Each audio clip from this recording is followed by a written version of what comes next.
Hello everyone, this is going to be a short scripting tutorial for Dragon's Dogma 2, and I'm going to assume that you already have REFramework installed and that you have used mods before.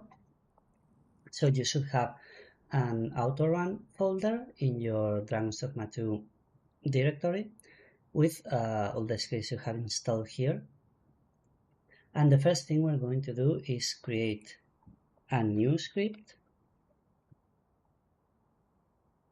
And basically every script you have here is going to be run automatically by REFramework. So the most basic thing we can do is print hello world, like programming tutorials. So we say, and here in game in the REFramework menu, we want to spawn the debug console, which is where everything is printed. And if now we click reset scripts so we can read our new script, we'll see that it shows here hello world, which is what we just wrote. However, usually we don't want to do things right when the script starts, particularly when the game first starts, because a lot of things aren't loaded yet. So I'm going to teach you now how to run things every frame. So in order to run things every frame, what you need to do is type this command with that parameter, and then everything you put in here is going to run every frame. As we can see, we are now printing hello world every frame. And what do you do if you only want to run it once when the game starts, for example? Instead of putting it at the top level, because a lot of things aren't loaded yet, what you do is have a variable here, and then if done equals false, then we set the variable to true.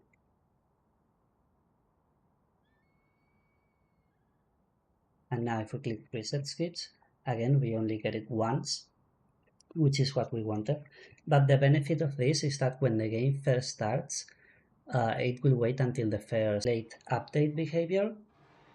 So it's a bit later than if we just put it on the top level of the script like this. And that's useful for when you want to modify game data, because you have to wait until it's loaded. Now the next thing I'm going to teach you is how to use the developer tools in REFramework menu. And the most important ones are the game objects display and the object explorer. So the game objects display is very simple. When you enable it, it shows you the name of the nearby game objects. So for example, the player is that CH and all zeros right there. And this is useful for finding out what things are called. For example, here you can see what the fire is called and all the boxes and barrels and stuff. So knowing what they're called is very useful for later. The next thing I'm going to teach you is the Object Explorer. And basically you have here all the singletons. These are things that you can access directly through script very easily. The native singletons, which are the same for all RE Engine games as far as I know, and are a bit more difficult to work with. And the types, which is basically everything in the game. So searching here is not very useful, but you can actually search for things here. And the most basic thing you can do is actually getting the player. So the character manager is a singleton, which means it's very easy to access it, and it has a ton of methods and fields. But if you search for player in the fields, you see here that there's a manual player, which is basically the player character, and its type is a character class.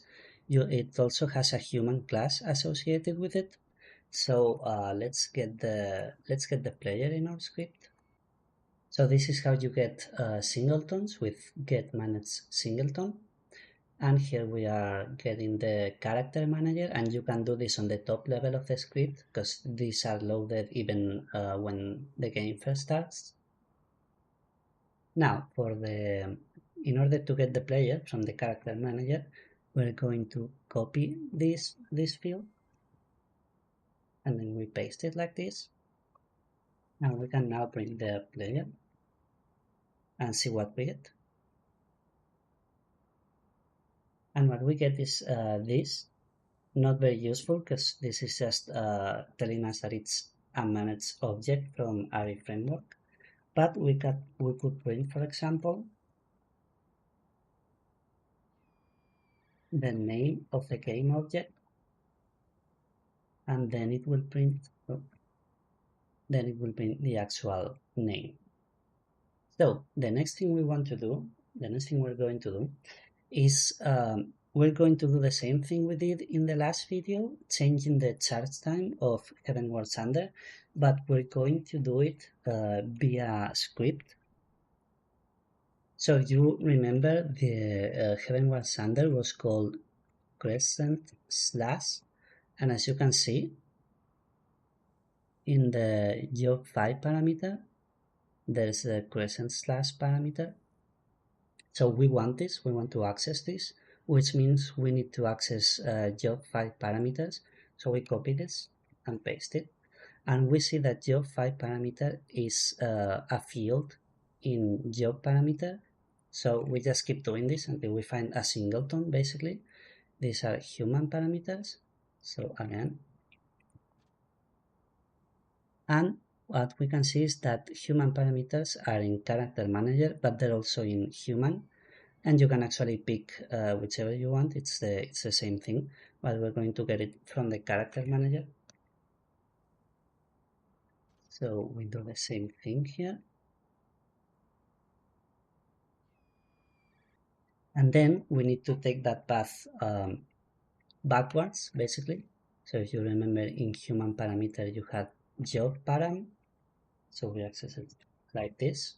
You can use a dot or use square brackets and the quotation marks. For these fields, however, you need to use the quotation marks because it doesn't work if you use the dot, but I prefer the dot when possible. So once we have job parameter, we wanted job 5 parameters. So in job parameter, job 5. And then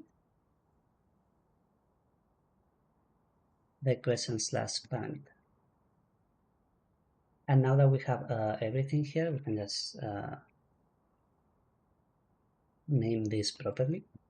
So if you remember, the name of the parameter in the file that controlled the charge time was sec prepare, but you can actually just search for the crescent slash parameter here, and the only field is sec prepare. So we set this to 10 seconds and click preset scripts again, and let's see if that did the same thing as last time, changing the charge time. And as you can see, we've done the same thing we did last time, but with scripts instead of by editing the game files. And if you ask me which one is better, I would say right now, thanks to the content editor app, we can make very convenient edits to game files. So unless it's really convenient to do it through script, I would advise editing the files first.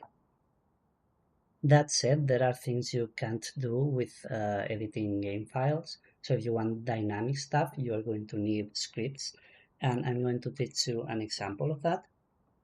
So what we're going to do is find out which is the enemy that is closest to the player. So for that we need the enemy manager.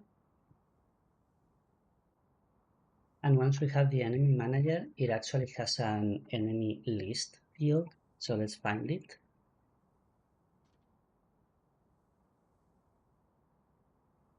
Here it is, enemy list.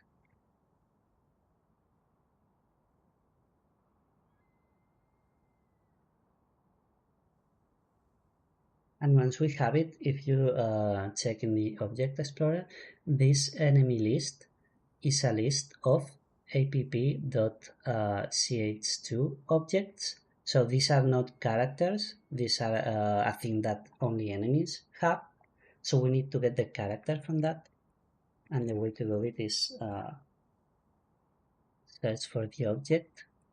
And as you can see, it has a character field and it has a transform field. So we're going to use those.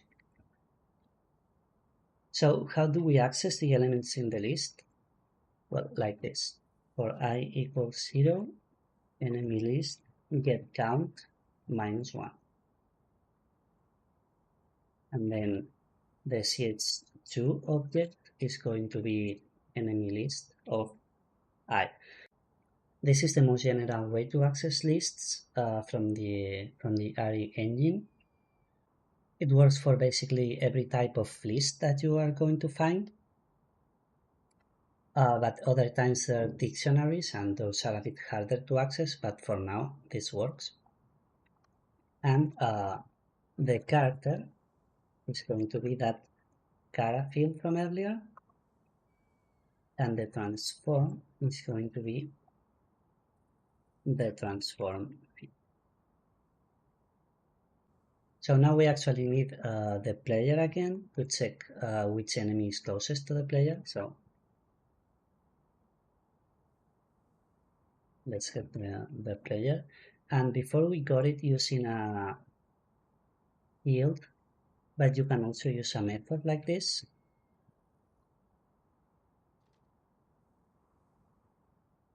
And the get and set methods usually just correspond to one of those fields, in which case it's usually a bit faster to access the field directly and not use the method, but typically it won't matter for performance.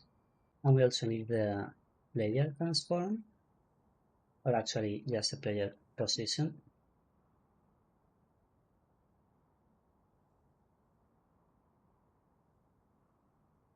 And the way we're going to get the closest enemy is by having a closest enemy variable and a closest distance, which we're going to initialize to infinity, basically. And then we get the difference in position from the enemy to the player. And we calculate the length of that vector.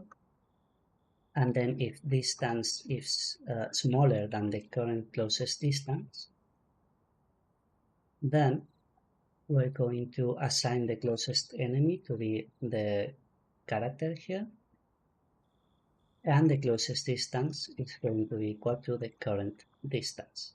And what we get like this is the closest enemy to the player. And now we're going to print the closest enemy, but we're going to do get game object, get name, which is a bit more useful information. And now we can see in the console it's printing this random enemy. But if I now go and spawn, for example, a Cyclops, then it will print the Cyclops, which is this character code. Lastly, I want to teach you about lists in Lua, in case you haven't done any programming in Lua before. So this list right here, we've gotten it from the game itself. And the lists you get from the game can't usually be accessed like you would access a regular list in Lua. So what we're going to do is transform this list into a Lua list. And we start by initializing it as an empty table. And then for each element, we're going to do table insert enemy Lua list. and we're going to insert the character. You could insert the ch2 as well, doesn't matter. And then what we have at the end of this is a list with all the enemies, but that list can be accessed as a regular Lua list. And so the way you would do that is like this. And then you could print, for example, the enemy index, which is this I, and enemy get game object get name. So this will print all the enemies that the game has loaded, which are all of these. That said, another type of list that you can have in Lua is a hash map. So this is a bit different, and what we could do here, for example, is have enemy Lua hash map and have the keys be the character and the values be their names. And so in this case, if we want to access the elements here, we would need regular pairs instead of I pairs. And here it's going to give us character and name. And we can do, we can print the character and the name. And it's going to be a bit different. And as earlier, it shows that the character is a managed object, and it shows the name as a regular string. And the thing that you have to take into account here is that pairs is not going to give you a consistent ordering. It just does it in whatever order it wants. So if you want a consistent order, you need to use a regular table and I pairs instead. So as a final recap on lists in Lua and hash maps, regular lists can be written like this, just the elements separated by commas, but you can also write them like this, and these two are actually completely equivalent. And one thing to note is that lists in Lua start at 1, not at 0, but earlier when we accessed the enemy list, we started at 0, okay, and that's because enemy list was a list from the game itself and not a Lua list, so those always start at 0, but Lua lists start at 1. As for hash maps, we have here a string being used as a key for the hash map, and so automatically this is no longer a regular list, and you cannot use I pairs on this. And as for this one, the problem with this one is that it starts at 0, and so Lua also treats it like a hash map, and you cannot use I pairs on this either. So I hope the video was useful and you could follow it properly. If you have any questions, leave a comment. And I still have a few more videos planned on scripting in REFramework. So we will see.